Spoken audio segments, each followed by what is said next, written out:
to have Republicans and other, political parties involved. Yeah, it's for everyone. It's for everyone. It's Democracy Dash. Yeah, it's Democracy Dash. Oh. Yeah.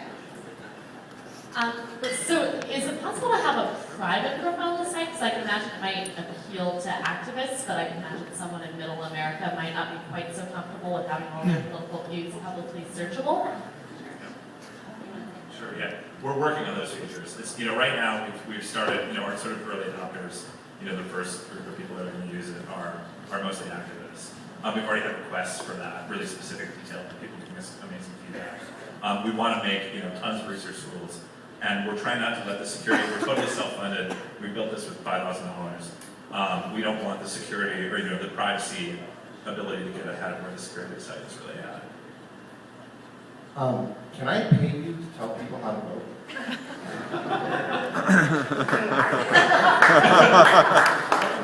Now we have a business model. I'm going to put my hand up.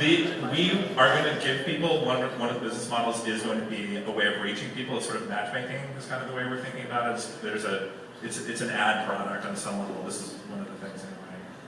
But it's sort of a person-to-person hybrid kind of model. Hopefully we'll have that up this year and we'll be able to see how it works. But you won't be able to quite pay to tell people how to vote, but it'll let you connect with people who are So the ad budgets for political campaigns and advocacy groups is quite large, and that's going towards media. So you're expecting a slice of that type of budget to go towards distribution. How can you get traction prior to that so you're actually selling in known quantity? Yes, yeah. We're a classic hockey stick, right? Like we're looking at, a lot of growth sort of along the bottom from our time well we reach users in terms of revenue, right? Yeah. Users first. We're totally obsessed with users. That's our whole background, generalized background, and our designer too. It has always been about, user focused, like it's real.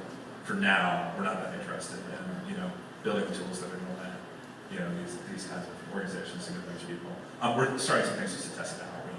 But, our whole focus has been the end user, which is, none of the tools, the way this market is developed, none of the tools have been developed with the end user in mind. I mean, look at what email, what the groups sent out when we bought our Barack Obama or, on the Republican side, they all send out tons of email.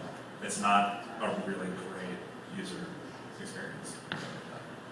I don't mean to hog the microphone here, but we can talk later. We can talk later. Let's talk later. No, just a quick point. DemDash, the name, it's democracy, but not Democrat. Yeah. But on first look, it looks like, oh, okay. And then, your example, you show something with a lot of move on and whatnot on there. This particular group's got its start at meetup.com, where I was one of the guys that helped launch that. And what put us in the national spotlight was the 2004 campaign where Howard Dean's users used meetup.com. And that's, it was you guys. It was you guys. Yeah. But that pigeonholed our corporate brand into the left corner, basically, which was okay because we were all lefties anyway, but we needed to show that we were a nonpartisan organization in order to survive, in order to sell it to the other side and play, its business. That's a challenge. How do you expect to play to both sides, especially when one takes to it quicker than the other? Sure. There's a couple answers to that. One of them is that based on who we're looking at for funding so far and the customers that we're looking at, it may not matter. I've been working in this business, in the political data business now for the past 4 years, and I'm really familiar with it. And in some ways, being partisan or being a little partisan can be a source of strategic or competitive advantage, weirdly. It's totally counterintuitive, but that does sort of happen with a lot of groups. So that might be, that might be one reason. We had, I don't know if we still have it, someone's going to go register it. We could set up other domain names and run the technology through a different brand. Let's put it that way. You can now imagine when you were helping to register. Please don't.